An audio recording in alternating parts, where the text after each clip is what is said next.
Good morning, আশা করি সবাই ভালো আছো, সুস্থ আছো। আমি প্রিয়াঙ্কা চলে এসেছি আবার একটা নতুন দিনের ব্লগ নিয়ে। তো আজ হলো শুক্রবার, থেকে উঠেই আমি অ্যাজ ইউজুয়াল চলে এসেছি আমার কিচেনে। তো আজকে মাছ মাংস কোনোটাই বানাচ্ছি না, আজ একটু বরঞ্চ বানাচ্ছি পনির। যা গরম পড়েছে ওই জন্য মাছ মাংসটা খেতে ইচ্ছা করছে না, ইচ্ছা করছে একটু নিরামিষ খাবার খাই, সেই জন্যই পনিরটা বানাচ্ছি। তো একটু এই জিরে ফোড়ন দিয়েই বানাবো, নিরামিষ পনিরই বানাচ্ছি, কোনো পেঁয়াজ রসুন দিয়ে নয়, একটু আদা বাটা দিয়েছি। তো পনিরটা একটু ঝোল ঝোল করবো, কেননা ভাত দিয়ে খাবো তো। আর যেহেতু নিরামিষ পনির করছি তাই জন্য একটু দইও দিয়েছি, দইটা দিলে বেশ টেস্টটাও ভালো হয়। আর লাস্টে একটু কসুরি মেথি ছড়িয়ে দিয়েছি। তো পনিরটা আমার মোটামুটি হয়ে এসছে। আর এখানে একটু বিট গাজরও ঝিরিঝিরি করে কেটে নিয়েছি, একটু কালো জিরে ফোড়ন দিয়ে, শুকনো লঙ্কা ফোড়ন দিয়ে এটা একটু উল্টিয়ে নেবো। এটা খেতে বেশ ভালো লাগে, ও খেতে ভালোবাসে আর এখন আমিও খাই, আমারও ভালো লাগে। তো রান্না বান্না আমার মোটামুটি কমপ্লিট হয়ে এসছে, আর ও স্নান করে চলে এসেছে, তাই জন্য ওকে আগে এই জিরে ভেজানো জলটা দিতে চলে এসেছি। ও এটা খেয়ে তারপরে রেডি হবে, আর ততক্ষণে আমার বাকি কাজগুলো মোটামুটি কমপ্লিট হয়ে যাবে। তো এখানে আমার ওর লাঞ্চ বক্স বানানো রেডি হয়ে গেছে। আজকের লাঞ্চ বক্সটা খুবই সিম্পল। আজকে আছে ভাত, ভাতের সাথে এই যে পনির আর আলুর একটা তরকারি, একটু ঝোল ঝোল টাইপের, আর এখানে বিট গাজরের একটা তরকারি, আর তার সাথে ধনেপাতার চাটনিটা। তো এই খাবারগুলো আস্তে আস্তে ঠান্ডা হোক, তারপরে ততক্ষণে আমি কি করব, ওর যে ব্রেকফাস্টটা আছে ব্রেকফাস্টটা বানাতে চলে যাব। তো আজকে তো ব্রেকফাস্টে ভ্যানিলা মিল্কশেক বানাবো বলেই ঠিক করে রেখেছিলাম। তো যেই আমি ব্রেকফাস্টটা বানাতে যাবো অমনি দেখলাম কলিং বেল বেজে উঠলো, আর দেখি আন্টি এসে দিয়ে গেল এই নুডলসটা উইথ মিক্সড ভেজিটেবলস। তো যখন আন্টি নুডলস দিয়ে গেছে ওকেও জিজ্ঞেস করলাম, আর এটা এখন গরম গরম আছে, তাই জন্য এটাই ওকে আজকে ব্রেকফাস্টে দিচ্ছি। আজকে আর ভ্যানিলা মিল্কশেকটা বানাবো না, ওটা বরঞ্চ কালকে বানাবো। তো এখানেও বসে পড়েছে খেতে, খেয়ে দিয়েও চলে গেছে অফিস।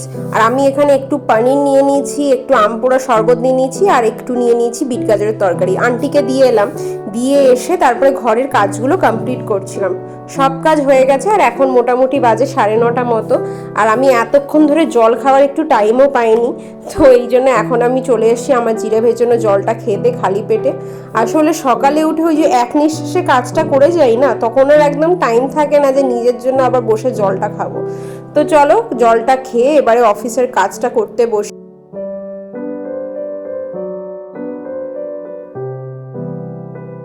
তো এখন মোটামুটি 10:30 মতো বাজে, আর আমি অফিসের কাজটা একটু এগিয়ে রাখলাম, দিয়ে এখন বসে পড়েছি ব্রেকফাস্টটা করতে। একটু গরম করে নিলাম এটা। আর আমিও যখন ছোট ছিলাম, মানে ছোট বলতে আমি যখন বাড়িতে থাকতাম, তো আমার মা সবসময় নুডলস মানে আমাকে এটাই বানিয়ে দিত, মানে সব রকম সবজি দিয়ে আর একটু ডিমের ভুর্জি বানিয়ে এরকমভাবেই দিত। এটা আমি স্কুল কলেজ আমার অফিস টাইম সবসময় এটাই খেয়ে এসেছি। কিন্তু এখানে এসে অফিসের এত চাপ থাকে, তো ওই জন্য অফিসের দিনগুলোতে আমার আর মানে এইরকমভাবে বানানো হয়ে ওঠে না, টাইমটাই পাই না। সেই জন্য ওই নর্মাল যে ম্যাগি হয়, নর্মাল যে নুডলস হয় সেটাই বানিয়ে ফেলি। তো অনেক দিন পরে এরকম টাইপের খেতে খুব ভালো লাগছে, বেশ টেস্টি লাগছে। তো চলো এটা আস্তে আস্তে খাই, খেয়ে তারপরে আবার অফিসের কাজে বসি। মোটামুটি 11:30 মতো বাজে, আর আমি চলে এসেছি আমার একটা রোজগার কাজ করতে। প্রথমে পাখিদের জন্য যে বাটিটা রাখি সেটাতে একটু জল দিলাম, আর তারপরে এই যে ব্যালকানির পাঁচিলটাতে, তারপরে প্রত্যেকটা ঘরের জানলাতে, সবকটাতে গিয়ে আমি না অনেকটা করে ফার্স্টে জল ঢালি, মানে প্রত্যেকটা রুমের জানলাতে গিয়েই জল ঢালি। আসলে প্রচুর এবারে গরম পড়েছে, তো সেই জন্যই বেসিক্যালি এই টাইমটা আমি জল ঢেলে তারপরে কি করি, প্রত্যেকটা জানলা একদম বন্ধ করে দিই। এই 11:30 টাইমের দিকেই আমি এটা করি, প্রত্যেকটা জানলা বন্ধ করে একদম সন্ধ্যা যখন 5টা-6টা বাজে, কারণ এখানে 6টা অবধি এমনি রোদ থাকে, তখন জানলাগুলো খুলি, তাহলে খুব ঠান্ডা থাকে ঘর। দুপুরবেলা খাবার টাবার খেয়ে আমি তো অফিসের কাজ করছিলাম, হঠাৎ করে দেখি ভীষণ জোরে হাওয়া দিচ্ছে আর বিদ্যুৎ চমকাচ্ছে। তা আমি সঙ্গে সঙ্গে বাইরে এসছি, মোটামুটি 5 মিনিট মতো বিদ্যুৎ চমকেছে, তারপরেই এরকম ঝমঝম করে বৃষ্টি স্টার্ট হয়ে গেছে। আর বৃষ্টি মানে সে একদম জোরে জোরে হাওয়া দিচ্ছে, মানে কালবৈশাখী ঝড়ের মতো জোরে জোরে হাওয়া দিচ্ছে, বিদ্যুৎ চমকাচ্ছে, এমন বৃষ্টি শুরু হয়েছে। আর কিছুক্ষণ পরে তো দেখি যে শিলাবৃষ্টিও শুরু হয়ে গেছে। আমার বারান্দায় দেখলাম একটা দুটো টুকরো পড়লো, দূরেও দেখছি পড়ছে, আর ওখানে দেখো কিভাবে ঝড় বইছে, মানে খুব হাওয়া দিচ্ছে। তো বৃষ্টিটা অসম্ভব জোরে হচ্ছে, দারুণ ভাল লাগছে। সবাই মোটামুটি বারান্দায় বেরিয়ে বেরিয়ে দেখছে। তো আমি বেশিক্ষণ বাইরে দাঁড়াবো না, কেন বিশাল বিদ্যুৎ চমকাচ্ছে। দুপুরবেলা তো বেশ কয়েক ঘন্টা বৃষ্টি হলো, আর বৃষ্টিটাও দারুণ বৃষ্টি হয়েছে। এখন ওয়েদার পুরো চিল্ড, মানে ব্যাঙ্গালোরের যে অরিজিনাল ওয়েদার পুরো ওইটার ফিল পাচ্ছি এখন। দারুণ লাগছে ওয়েদারটা। তো এখন বাজে 9টা মতো, ও অফিস থেকে জাস্ট ফিরলো, তাই জন্য আজকে অনেকদিন পরে চা বানাচ্ছি। আমি এখানে জলটা ফুটিয়ে নিচ্ছি, এবারে শুধু চা পাতাটা দিয়েই সঙ্গে সঙ্গে গ্যাসটা অফ করে দেবো। সঙ্গে সঙ্গেই গ্যাসটা অফ করে দিয়ে আমি তারপরে ঢাকনাটা দিয়ে দিই। আসলে কি হয়, এরকমভাবে আমি কখনো ওই চা মানে দিয়ে চা পাতা দিয়ে ফোটাই না, তাহলে কি হয় অনেক সময় তেতো হয়ে যায় বা কালারটাও অন্যরকম হয়ে যায়।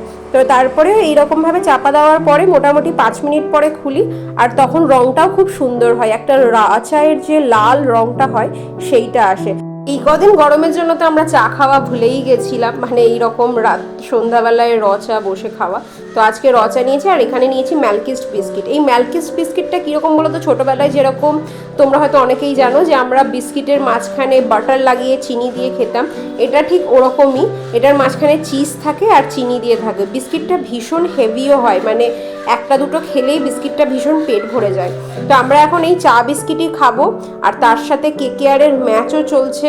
দারুণ খেলা হচ্ছে কেকেআর আর মুম্বাই ইন্ডিয়ান্সের।